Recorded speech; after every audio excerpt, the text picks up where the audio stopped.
गुणनखंड ज्ञात कीजिए। हमें गुणनखंड करना है इसका। कैसे करेंगे हम इसको?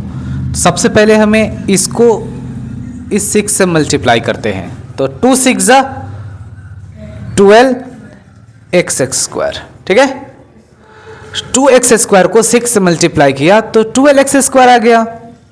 अब हमें ध्यान में क्या रखना है कि कौन सा नंबर है जिसको मल्टीप्लाई करूं तो 12x² हो जाए और उसको जोड़ूं या घटाऊं तो 7x हो जाए। तो देखिए 12 कब आते हैं? 2 × 6, 2 6 जा 12, लेकिन इनको जोड़ने पर 8 आ सकते हैं, वो 7 आ सकते हैं। 2 और 6 8 आ रहे हैं, तो ये वाला नहीं लगेगा।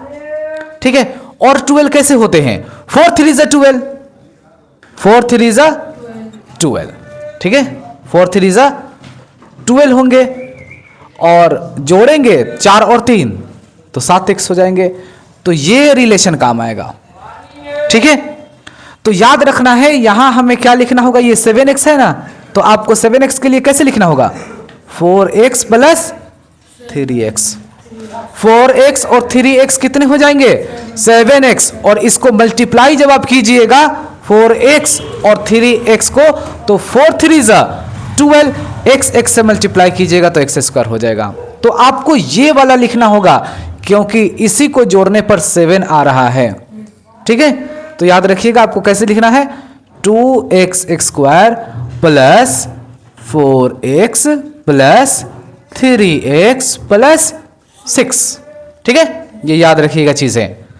4x और 3x 7x और मल्टीप्लाई कीजिएगा तो 12x² हो जाएगा।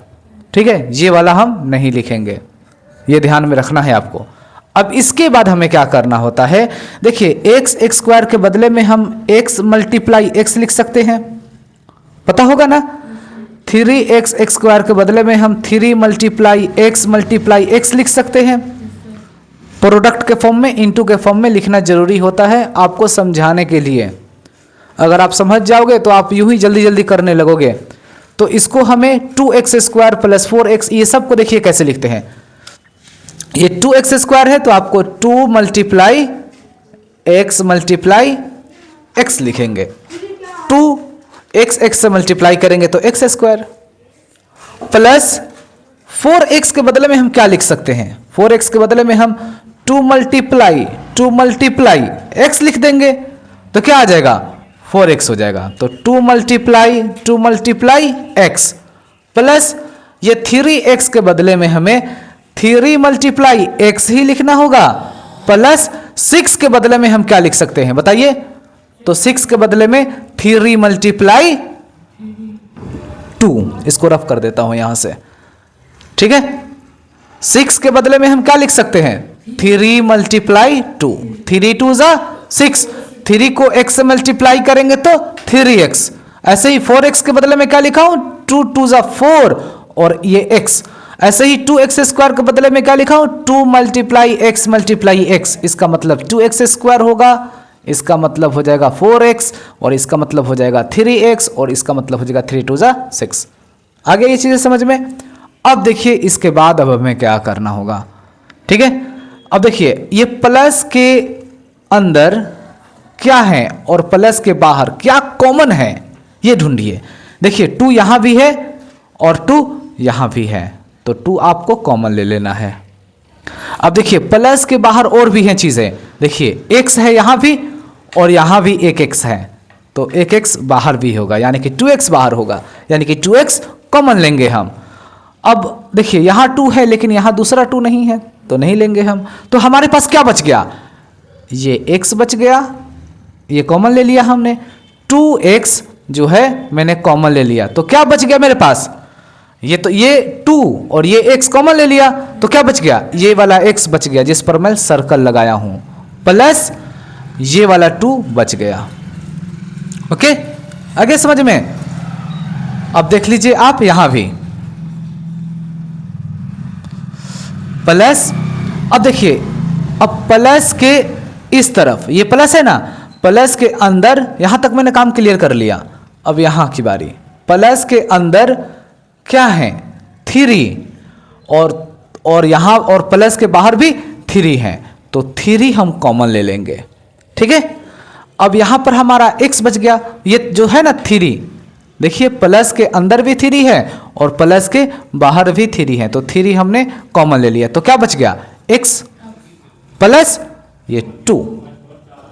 ठीक है, देखिए x प्लस 2 यहां भी आ रहे हैं, x प्लस 2 यहां भी आ रहे हैं। इसका मतलब यह है कि जो हम गुणनखंड कर रहे हैं वह बिल्कुल 100% सही है। अगर ये अलग अलग आ रहे हैं तो इसका मतलब कि गलत है, तो ये याद रखिएगा चीजें।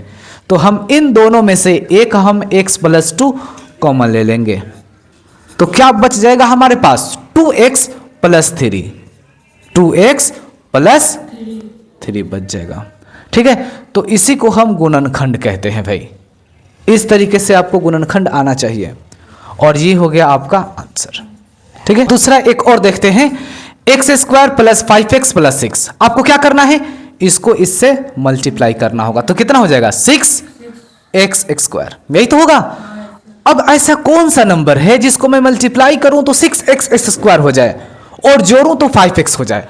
तो 6 कब आते हैं, 3 2 6, 3 2 6, और जोड़ेंगे तो 3x और 2x 5x हो जाएंगे। तो हमारा क्या रिलेशन होगा, 3x प्लस 2x जोड़ने पर 5x हो जाएगा, और मल्टीप्लाई करेंगे 3x मल्टीप्लाई 2x तो 6x स्क्वायर हो जाएगा। तो हमारा रिलेशन ये वाला लिखेंगे, ये वाला नहीं, क्योंकि इन दोनों को जोड़ने पर ही 5x आ रहा है, तो यही हमें लिखना होगा। ठीक है, लेकिन हमें इसको भी चेक करके देखना होगा कि क्या 6x स्क्वायर मल्टीप्लाई करने पर आ रहा है या नहीं। अगर नहीं आ रहा हो तो फिर नहीं करेंगे, हम फिर दूसरा नंबर लेंगे।